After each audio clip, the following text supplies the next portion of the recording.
What up, Internet? Hey there, camera. We are the Bumbling Tourist. We are definitely bumbly. We're going to talk to you about Vietnam. Part 2 of our Vietnam Reminisce series, where we head from where we were in the North. That's Hanoi and the North combined. And the North and Halong Bay, all combined into one brain. From there, we got back on a plane because we are very short on time and flew half an hour to Danang, where the airport is, which is the closest airport to this beautiful, quaint city of Hoi An. Yeah. That's probably the shortest flight I've ever been on. Close call. We flew from Sofia to Athens. We flew from Athens, Greece, Istanbul. It's not a competition. Hoi An, I think, to me, was the highlight of this entire trip through, what was it, 5 countries? Yeah, 5 countries. Yeah. And this one stop, yeah, I think it was the highlight. But like, A, I was no longer sick. 2, because I like switching from alphabets to numerics in the middle of things. The weather got real warm and beautiful. And sun, you have a third point? And 8, it was cool. 3. Hoi An is super quaint. The old downtown center, no high rises ever at all, no chaotic cars driving around. Like I think there aren't even allowed to be cars in the downtown city center. There's definitely scooters. There's scooters everywhere. Yeah, right Bikes. on the water. It was just relaxed. Oh, the food was just the best food I've ever eaten. Our favorite thing we did there was literally just restaurant hop. We ate so much. We went from one restaurant, ordered like 2 side dishes and a beer, paid, stood up, went to the next restaurant, did the same thing, and just made our way down the street. Everything's so cheap, too. Your country pancakes. Oh, Was that what it's called? Yeah. Those are amazing. Absolutely just amazing. Steamed vegetables they were incredible. Yeah, the simplest dishes, like it just somehow everything was fresher than the freshest thing you've ever tasted. Mm-hmm. Our accommodations too was stellar. We were like the only people there. We had this massive room. We booked it through booking.com. So I guess it was kind of like a homestay hotel thing. It was really cheap. Really, really cheap. Huge bathroom, huge place. Came with breakfast in the morning. Even the ceilings were like super high. Yeah, it was great. And they arranged for us to get to the airport in a different city and back as well, which was really nice, and that was cheap. And they rented us bicycles, which we went on a day trip adventure on our last day there, and that is one of my most magical travel experience moments. Weather was so nice we got sunburned. Mm-hmm. We packed some, I guess we bought beers there. We jumped on bicycles, biked around the cool rice fields and stuff, and ended up right on the ocean. We sat in the sand, drank our delicious Asian beers. We definitely have some footage of that. Definitely. Yeah. A lady tried to sell me necklaces. I bought 2. I bought one for me and I bought one for our tenant at the time, Allie. She was watering my plants. Magical place. So what you can do is buy this like city pass where I don't remember which number of places you get to go in and how many total places there are, but let's say there's 20 places in downtown where you can go with this pass.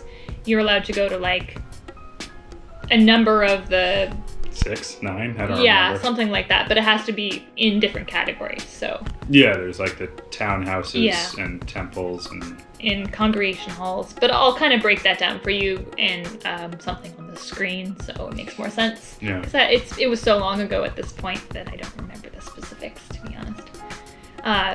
But those, what are they called? They're beautiful. You walk into them and just a meeting hall, like. Yeah, it basically felt like a temple or a shrine. But with the purpose of the community gathering to discuss issues or something? Yeah, or I think it was more like a family hall. Oh. So like it's specific to a different clan hall. Is that what they're called? Clan halls. So you present your ticket and you go into a certain amount of these things. But they're filled with plants, and the one had like a dragon fountain in the courtyard, and there's little old men like watching over them, and incense coils on the ceilings that are burning and dropping the ash on the floor, but then they clean it up before you even notice that there's ash on the floor. Beautiful. Yeah, they were magical. All right at the end of Tet as well. Mm-hmm. New Year celebration. Exactly. Chúc mừng năm mới. Chúc mừng năm mới. That's how you say Happy New Year's in Vietnamese, which a friend and coworker of mine was nice enough to teach us ahead of time, so we were prepared to greet people for their Tet celebrations.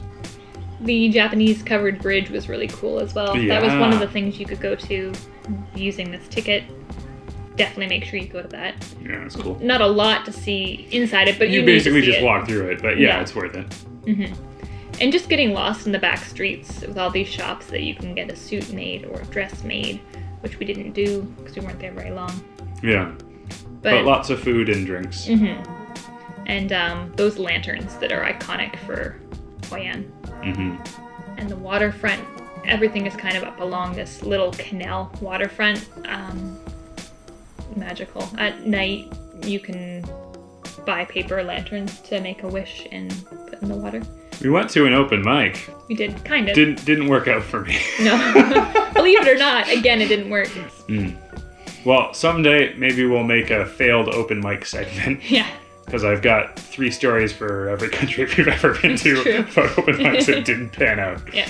Oh, I should say that we arranged with our accommodation to, on the way back to the airport, drop us off at Marble Mountain, which was a really cool thing we saw. Yeah. We would love to have stayed there longer, but the lady at the hotel told us we'd only need like an hour. So that's all we had really.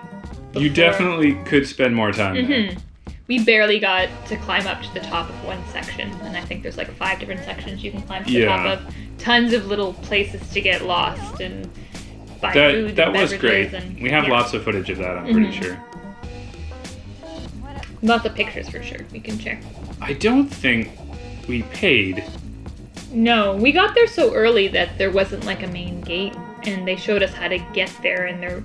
We were certainly more than willing to pay. We did not intentionally scheme or scam Marble Mountain, but we did buy a couple of marble souvenirs, so we paid admission to the local craftspeople. Well, if we ever go back, then we can make up for that. For sure, I'd love to go back. There's a lot of caves and things that look really interesting. We didn't really get to see too many caves. I think we saw like one tiny little one. But there's huge like grottos and stuff too in there. But then we climbed right up to the top of the one hill, and you can see out over the ocean and beautiful views. Yeah, beautiful, beautiful. So from that point, we went back to the airport, flew on to our next location. It was Laos. So we flew from Danang. We had to fly back to Hanoi, and then took a flight from Hanoi to Vientiane in Laos, the capital city, which we will share with you in our next series of stumbling, bumbling, memory reminiscent sessions. Yeah. Don't forget to click like and subscribe. Also, we really want to go back to Vietnam. Yeah. Is there somewhere in Vietnam we need to see other than Ho Chi Minh City, which we really want to go to Ho Chi Minh City? Is there anywhere you would recommend if you've been to Vietnam? And if you know anyone that's looking for a rapper to play at their establishment, then maybe I can turn some of these failed open mic stories around. Yeah, so thank you for watching, and we'll see you next time. Peace out, camera.